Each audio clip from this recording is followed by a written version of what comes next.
RJ summer और आप सुन रहे हैं अपना पसंदीदा शो रात के मुसाफिर। हर रात ठीक 12 बजे समर का शो ऑन एयर होता था। लेकिन ये शो बाकी आरजे के शो जैसा नहीं था। सामान्य आरजे स्टूडियो में बैठकर श्रोताओं से बात करते हैं, लेकिन समर अलग था। वो अपने साथ माइक्रोफोन, रिकॉर्डिंग इंस्ट्रूमेंट्स और फोन लेकर रात के अंधेरे में सड़कों पर निकल पड़ता था। कभी देर रात तक खुली छोटी दुकानों के दुकानदारों से बातें करता। समर जी, मुझे तो किशोर कुमार के सभी गीत बहुत पसंद हैं। तो कभी किसी राह चलते इंसान को रोककर उसका पसंदीदा गाना बजा देता। मिस्टर सचिन, आप अपनी वाइफ को कौन सा गीत डेडिकेट करना चाहेंगे? कभी कोई श्रोता कॉल कर देता तो समर उसके मोहल्ले तक जा पहुंचता। तो नेहा जी, सुहानी रात में आप कौन सा गीत सुनना पसंद करेंगी? इसलिए लोग इस शो को दिल से सुनते थे। ये शो उनके रातों में एक साथी बन जाता था। शनिवार की रात थी। घड़ी ने 12 बजाए और रात के मुसाफिर शुरू हुआ। हेलो दोस्तों, मैं हूं आरजे समर और आप सुन रहे हैं अपना पसंदीदा शो रात के मुसाफिर। आज रात मैं पहुंचा हूं मॉडल कॉलोनी में। सोचा क्यों ना यहाँ टहल रहे कुछ लोगों से बात की जाए। वो वहां लोगों से बातें कर रहा था, उनकी कहानियां सुन रहा था और उनकी फरमाइश पर उनके पसंदीदा गाने रेडियो पर बजा रहा था। करीब आधा घंटा बीत चुका था कि उसके फोन पर एक कॉल आई। हेलो, रात के मुसाफिर पर कॉल करने के लिए आपका बहुत बहुत शुक्रिया। क्या मैं जान सकता हूं मैं किससे बात कर रहा हूं? दूसरी तरफ आवाज अजीब थी, भारी और रहस्यमयी। Hello, RJ summer. सुनते ही समर थोड़ा चौंका। जी, आप आरजे समर से बात कर रहे हैं, बताइए कौन बोल रहे हैं? उस आदमी ने हल्की सी हंसी भरी। मैं आपका शो रोज सुनता हूँ। आप इतनी कॉलोनियों में जा चुके, लेकिन हमारे यहाँ कभी नहीं आए। समर ने हंसते हुए कहा, अरे भाई नाम तो बताइए, कहां से बोल रहे हैं? आवाज गहरी हो गई। फिलहाल तो मुंह से बोल रहा हूँ। मेरा नाम टोनी है। क्या आप हमारे यहाँ आएंगे? मेरे दोस्त आपसे बात करना चाहते हैं। वाह, मजाक तो अच्छा करते हो। हाँ, जरूर आऊंगा। बताइए कहाँ आना है। अगर मॉडल कॉलोनी के पास हुआ तो आज ही पहुंच जाऊंगा, वरना हफ्ते में कभी भी आ सकता हूँ। फोन की दूसरी तरफ वो व्यक्ति बोला, जी हाँ, मॉडल कॉलोनी से बिल्कुल पास ही है, एंड्रूज नगर। वहाँ एक पुराना चर्च दिखेगा। बस वहीं, हम सब वहीं आपका इंतजार कर रहे हैं। जल्दी आइए। समर ने मुस्कुराते हुए श्रोताओं से कहा, तो दोस्तों, हमारी अगली डेस्टिनेशन है एंड्रूज नगर, पुराने चर्च के पास। फिलहाल 12:30 हो रहे हैं। मैं वहां के लिए निकलता हूँ। तब तक आप सुनिए ये सुरीला गीत। समर गाड़ी लेकर एंड्रूज नगर की ओर निकल पड़ा। आधी रात का सन्नाटा, सुनसान गलियां और धुंधली स्ट्रीट लाइट से निकलता हुआ कुछ देर बाद समर एंड्रूज नगर के पुराने चर्च पहुंच गया। वो चर्च बिल्कुल खंडहर की तरह था। टूटी हुई दीवारें, जालों से ढका हुआ क्रॉस और चारों तरफ फैला हुआ एक अजीब सन्नाटा। समर ने माइक ऑन किया और बोला, दोस्तों, मैं पहुंच गया हूं एंड्रूज नगर। ये चर्च वाकई बहुत पुराना लग रहा है, लेकिन यहाँ अंधेरे में कोई दिखाई नहीं दे रहा। टोनी भाई, आप है कहाँ? उसने इधर उधर नजर दौड़ाई, लेकिन दूर दूर तक कोई नजर नहीं आया। बस हर तरफ धुंध छाई हुई थी और समर वहां एकदम अकेला खड़ा था। वो फिर बोला, मैं यहाँ अकेला खड़ा हूँ। उम्मीद है मिस्टर टोनी मुझे सुन रहे होंगे या उनके दोस्त। प्लीज मुझसे मिलने आइए। पर अब भी आसपास कोई दिखाई नहीं दिया। समर ने दोबारा कहा, दोस्तों, मिस्टर टोनी तो कहीं नजर नहीं आ रहे। अगर आप में से कोई मुझसे गुफ्तगू करना चाहता है तो आइए यहाँ चर्च के पास मुझसे मिलिए। तभी चर्च के भीतर से घंटी बजने की आवाज आई। समर को लगा जैसे उस पुराने चर्च के अंदर कोई मौजूद है। अंधेरे में भीतर से हल्की सी रोशनी झलक रही थी। समर ने कहा, दोस्तों, मुझे लग रहा है शायद टोनी जी अंदर है, तो चलिए अंदर चलते हैं। वो चर्च के गेट की ओर बढ़ते हुए बोला, और साथ ही मैं आपको इस जगह का हाल भी बता दूं। मेरे आसपास घना अंधेरा है, हल्की धुंध छाई हुई है, चारों तरफ ऊंचे ऊंचे पेड़ और दूर कहीं कुत्तों के रोने की आवाज गूंज रही है। कुल मिलाकर मेरी तो हालत खराब हो रही है। टोनी जी, ये कहां ले आए आप मुझे? कहीं आपका नाम टोनी राम से तो नहीं? समर ने मजाक में हंसते हुए कहा और फिर धीरे धीरे चर्च के अंदर बढ़ा। लोहे का जंग लगा पुराना दरवाजा समर ने धक्का देकर खोला।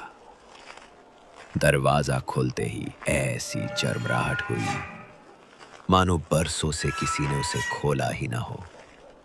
समर ने माइक में कहा, दोस्तों, ये तो बिल्कुल हॉरर शो जैसा सीन हो रहा है। वो धीरे धीरे अंदर दाखिल हुआ। चर्च में गहरा सन्नाटा पसरा था। चारों तरफ खालीपन और बस उसके कदमों की गूंज सुनाई दे रही थी। उसने पुकारा, मिस्टर टोनी, कहाँ हैं आप? समर की नजरें अंधेरे में चारों ओर किसी निशानी की तलाश कर रही थी। तभी उसका ध्यान चर्च हॉल के दाहिनी ओर एक पुराने दरवाजे की ओर गया, जो शायद पीछे की तरफ खुलता था। उसे लगा जैसे वहां कोई खड़ा है। समर धीरे धीरे उस ओर बढ़ा और जैसे ही कदम और पास गए, उसने देखा कि वहां सचमुच एक साया खड़ा था। अंधेरे में उसका चेहरा साफ नजर नहीं आ रहा था। समर ने पुकारा, टोनी, क्या आप टोनी हैं? वो आदमी धीरे धीरे पलटा। काले कोट में एक लंबा और आकर्षक अजनबी खड़ा था। उसने गहरी आवाज में कहा, जी, मैं ही टोनी हूं। यह सुनकर समर ने हल्की हंसी के साथ कहा, टोनी जी, ये क्या भूतिया अंदाज है मिलने का? बाहर मिल लेते तो अच्छा रहता।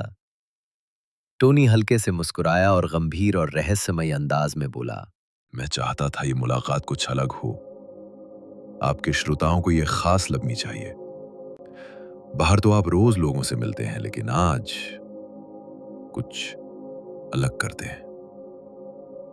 समर झिझकते हुए बोला, तो दोस्तों, आखिरकार हमें टोनी जी मिल ही गए हैं। चलिए टोनी जी, बताइए आप करते क्या हैं और ये जगह आपने क्यों चुनी? टोनी ने गहरी आवाज में कहा, वही जो आप करते हैं। समर चौंक गया। मतलब, मैं समझा नहीं। टोनी हल्का सा हंसा। रात का मुसाफिर, मैं भी आपकी तरह एक रात का मुसाफिर हूं। दिन में मैं आराम करता हूं और रात को निकलता हूं। मुझे गाने सुनना बहुत पसंद है, और सिर्फ मुझे ही नहीं, मेरे साथियों को भी। समर अब और भी उलझ गया। उसने बात बदलते हुए कहा, ओह हाँ, तो कहाँ हैं आपके दोस्त? उन्हें भी बुलाइए, उनसे भी बातें करते हैं। टोनी की रहस्यमयी मुस्कान और गहरी हो गई। उसने धीरे से कहा, हाँ, क्यों नहीं, आइए मेरे साथ। समर ने माइक की ओर झुककर बोला, तो दोस्तों, मैं जरा जा रहा हूं टोनी जी के साथ। तब तक आप लोग सुनिए ये शानदार गाना। समर का पूरा ध्यान अब टोनी पर था। वो उसके पीछे पीछे चल रहा था। तो मिस्टर टोनी, आप रहते कहाँ हैं? टोनी की भारी आवाज गूंजी। यहीं अपने साथियों के साथ। समर ने चौंक कर कहा, यहां? इस पुराने चर्च में? ओ, तो आप यहीं के पादरी होंगे, है ना? टोनी ने कोई जवाब नहीं दिया। वो बस आगे आगे चलता गया। अचानक एक जगह रुक गया। ठंडी हवा के झोंके के बीच उसकी आवाज गूंजी। यही है मेरे साथी। समर ने ध्यान से देखा। सामने एक पुराना कब्रिस्तान फैला हुआ था। टूटी फूटी कब्रें, टेढ़े मेढ़े पत्थर जिन पर काई जमी हुई थी। हवा में सड़ी हुई मिट्टी और पुराने लोहे की गंध भरी हुई थी। समर का गला सूख गया। उसकी सांसें तेज हो गईं।